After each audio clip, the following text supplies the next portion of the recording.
Welcome back sa ating panibagong pagsusuri. Alam nyo, pagkatapos nating himayin ng iba't ibang bahagi ng Visayas, we absolutely cannot skip this one.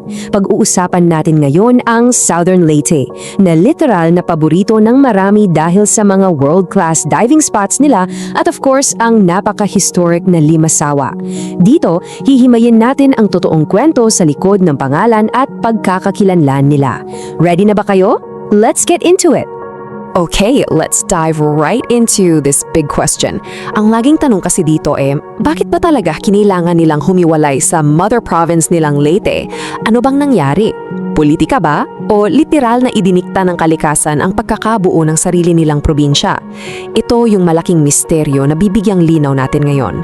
Kasi the story of their separation is actually so much more interesting than just a simple political split. So picture this. Bago mag-1960, ang buong isla ng Leyte was basically just one giant province. Sa Hilaga, nandun ang Tacloban as the absolute center of government, tapos sa Timog naman, nandun ang lugar na kilala natin ngayon as Southern Leyte.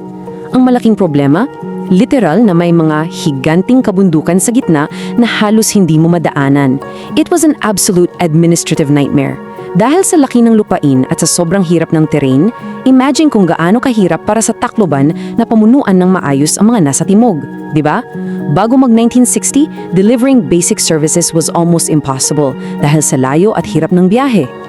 Let's move to the timeline and see how this all builds up. Mind-blowing din kasi yung chronological gap dito Yung historical peak nila started way back in 1521 dahil sa first mass sa Limasawa. Super tagal na, right?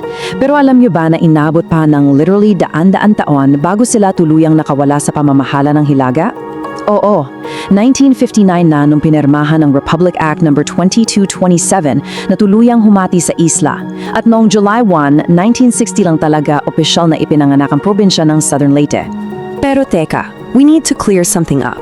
Ang Southern Leyte, hindi lang yan basta-bastang direksyon sa mapa.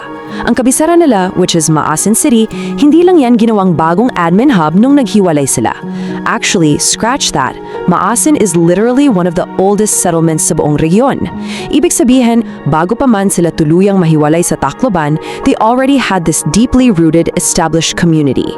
May sarili na silang mayamang pundasyon bago pa naging opisyal ang lahat. And speaking of malalim na pundasyon, definitely hindi natin pwedeng skip ang paborito ng kasaysayan, ang Limasawa. Tinatawag nga natin itong pintuan ng Kristyanismo. Pero higit pa dyan, being at the southernmost tip, ito yung literal at makasaysayang tulay na nag-connect sa Visayas at Mindanao. So you see, ang pagiging southern ng probinsyang ito isn't just a compass direction. Sila yung literal na gateway o lagusan na nagbukas ng kasaysayan ng ating bansa mula sa timog.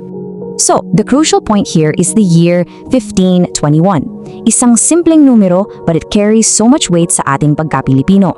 Dito kasi naganap ang pinakaunang official na misa sa bansa natin. Nakakabit ng napakahigpit sa identity ng buong Southern Leyte yung pagiging duyan ng pananampalataya nito. And honestly, this deeply rooted history is exactly why Southern Leyte was never gonna be just a simple extension of Leyte. May sarili silang epic na kwento na nagsimula daan-daang taon na ang nakalilipas. Now, balikan natin saglit yung geografiya. Paano ba nito hinubog yung identity nila? Yung kabuuan kasi ng Southern Leyte, it's actually made of towns wrapping around this absolutely gorgeous Sogod Bay. Plus, kasama pa yung Panoon Island. And remember that extreme physical distance from Tacloban that we talked about? Well, it naturally gave the people here the space to forge their own unique culture. Ang galing nga kasi dahil sa location nila, mas naging close pa yung cultural and trading ties nila sa Mindanao, especially sa Surigao, kumpara sa mismong hilagang bahagi ng sarili nilang isla. And this brilliantly illustrates that beautiful thought. Ang Southern Leyte ay isang probinsyang may sariling ningning.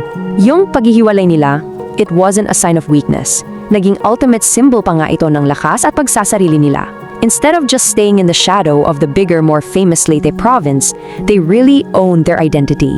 Ngayon, they stand fiercely independent, kilala as a major hub of history, tourism, and isa sa mga pinakamagandang diving capitals dito sa Pilipinas.